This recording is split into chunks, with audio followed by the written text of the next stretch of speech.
சனி திசை நடந்துகிட்டு இருக்கிறப்போ எவ்வளோ பிரச்சனைகள் வரும், எவ்வளோ நம்ம இழக்க வேண்டியது இருக்கும், எவ்வளோ ஆபத்துகள் வரும் அப்படிங்கிறத வாழ்க்கையில நம்ம அனுபவபூர்வமா தெரிஞ்சிருப்போம். சனி திசை ஆரம்பிச்சிருக்கு அப்படின்னு ஒரு ஜோதிடர் சொன்னாவே நமக்குள்ள ஒரு பயம் வந்துடும். 7.5 சனி அப்படின்னாவே எல்லாருக்கும் ரொம்ப பயப்படுவாங்க. ஏன்னா அவ்வளோ ஒரு தாக்கத்தை ஏற்படுத்தக்கூடியது சனி பகவான். சனி பகவான் எப்பவுமே நியாயமா இருக்கிறவங்கள, ஒழுக்கமா இருக்கிறவங்கள தண்டிக்கவே மாட்டாரு.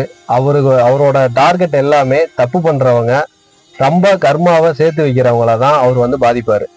இப்போ நல்லவங்க யாருமே சனி பகவானை பார்த்து பயப்பட மாட்டாங்க. ஏன்னா அவங்களுக்கு எல்லாமே நல்லதுதான் பண்ணுவாரு, கெடுதல் எதுவுமே பண்ண மாட்டாரு. தப்பு பண்ண எல்லாருமே சனி திசை ஆரம்பிக்கிறப்போ வச்சு வாட்டி எடுத்துருவாரு.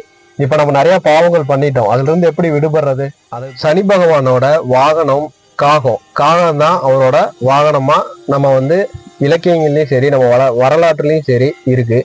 அப்போ நம்ம சனி திசை நடக்கிறப்போ காகத்துக்கு வந்து சாப்பாடு வைங்க அப்படின்னு சொல்லுவாங்க. காகத்துக்கு அன்னதானம் கொடுத்தீங்கன்னா சனி பகவான் மகிழ்ச்சி அடைவாரு அப்படின்னு சொல்லுவாங்க. கால் ஊனம் பெற்றவங்களுக்கு நம்ம பண்ற உதவி எல்லாமே சனி பகவானுக்கு ரொம்ப பிடிச்சது.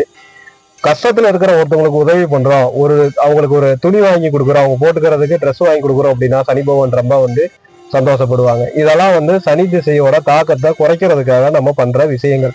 காகத்தோட சிறப்பு என்னன்னு பாத்தீங்கன்னா, நம்ம முன்னோர்களுக்கு நம்ம வைக்கிற படையில எல்லாமே காகத்துக்கு தான் படைப்பாங்க. ஏன்னா காகத்துக்கு மட்டும்தான் ஆத்மா அதோட உடம்புக்குள்ள வந்துட்டு போறதா அனுமதிக்கும். மயில் எப்படி முருகருக்கு முக்கியமான ஒரு வாகனமா இருக்கும், சனி பகவானுக்கு காகம் தான். ஸோ காகம் வந்து சனி பகவானோட வாகனம் அப்படிங்கிறதெல்லாம் எல்லாரும் கிளியரா இருக்கும்.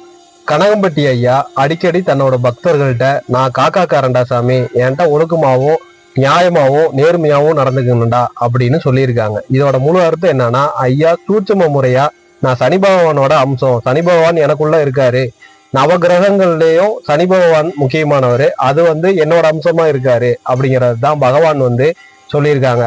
நீதியாவும் ஒழுக்கமாவும் இருக்கணும், அப்போ உங்களுக்கு வர கஷ்டங்கள்ல இருந்து தெய்வங்கள் உங்களை காப்பாத்துவாங்க அப்படிங்கறது தான் ஐயா வந்து மறைமுகமா மக்களுக்கு தெரியப்படுத்தியிருக்காங்க.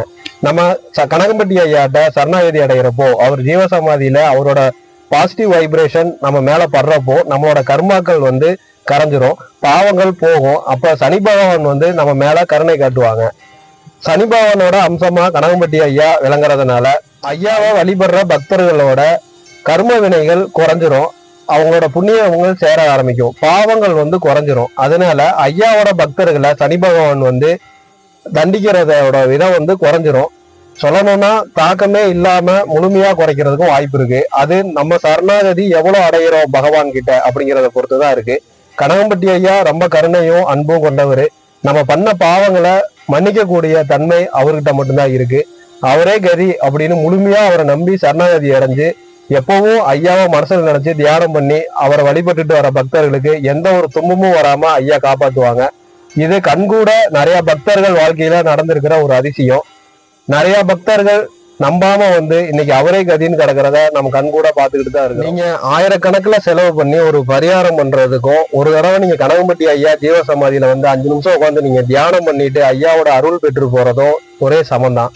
ஐயாவோட கருணை எல்லையற்றது. தன்னோட பக்தர்களை எவ்வளவு பெரிய ஆபத்து இருந்தாலும் ஐயானால காப்பாற்ற முடியும்.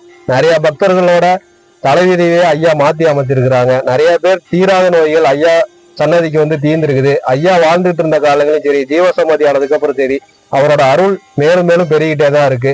மக்கள் கூட்டம் கூட்டமா வர்றதுக்கு காரணம் ஐயாவோட மகிமையும் அவரோட அருளும் தான். ஐயாவோட மகிமைகளையும் அற்புதங்களையும் தெரிஞ்சிருக்கிறதுக்கு இந்த சேனலை சப்ஸ்கிரைப் பண்ணிக்கிங்க. அடுத்தடுத்த பதிவுல ஐயாவோட அற்புதங்களை பத்தி பார்க்கலாம். சத்குருவே சரணம், சத்குருவே சரணம். கனகன்பட்டி பழனிசாமி சாமிகள் திருவடிகள் சரணம்.